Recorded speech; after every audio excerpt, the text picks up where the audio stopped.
سابق وزیر اعلیٰ بلوچستان اور نیشنل پارٹی کے مرکزی صدر ڈاکٹر عبدالمالک بلوچ نے کہا کہ بلوچستان ایک کٹھن دور سے گزر رہا ہے۔ اس مرتبہ ٹپا مار کر کمپنی چلنے نہیں دیں گے۔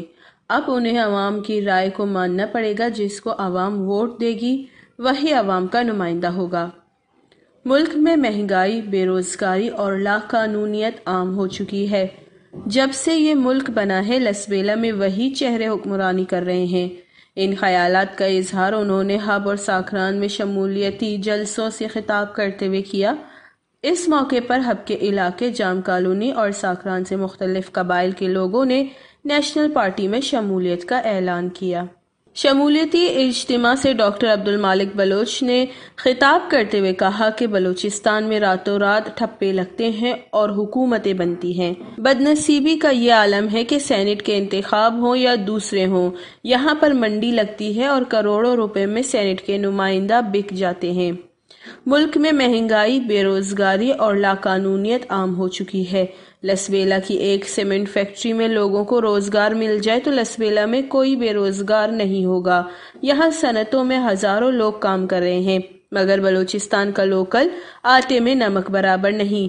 اس کی وجہ آپ کے نمائندے ہیں۔ شمولیتی تقریب سے نیشنل پارٹی کے صوبائی صدر و سابق صوبائی وزیر صحت رحمت صالح، ڈپٹی جنرل سیکریٹری خیر جان بلوچ، مرکزی نائب صدر برائے وحدت بلوچستان رجب علی رند، مرکزی سینٹرل کمیٹی کے ممبر شکیل احمد ایڈوکیٹ، شہباز طارق ایڈوکیٹ، ساجدہ خورشید، سابق MNA یاسین لہری و دیگر نے خطاب کرتے ہوئے کہا کہ نیشنل پارٹی کو لسبیلا میں کی جانے والی جدوجہد کا ثمر مل رہا ہے۔ یہ نئی قیادت کی شکل میں پارٹی کے اثاثے ہیں۔ لسبیلا میں اتنا بڑا شمولیتی پروگرام کبھی نہیں ہوا۔ انہوں نے کہا کہ ہب و لسبیلا میں ترقی نظر نہیں آ رہی ہے۔ 190 صنعتی یونٹ قائم ہیں، مگر یہاں پر مقامی افراد کو روزگار نہیں مل رہا ہے، بلکہ ان فیکٹریوں کا ٹیکس پنجاب اور سندھ کو جاتا ہے۔ ہب میں بڑی تعداد میں نوجوانوں کی شمولیت سے یہاں کے فرسودہ سیاستدانوں کی نیندیں حرام ہو چکی ہیں۔ ان حالات میں نیشنل پارٹی مظلوم و محکوم عوام کو امید کی کرن ہے۔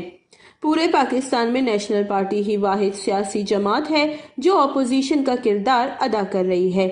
نیشنل پارٹی عوام سے وعدہ کرتی ہے کہ بلوچستان کے خلاف ہونے والے سازشوں کو عوام کی طاقت سے ناکام بنائیں گے۔ وش نیوز، لسبیلا۔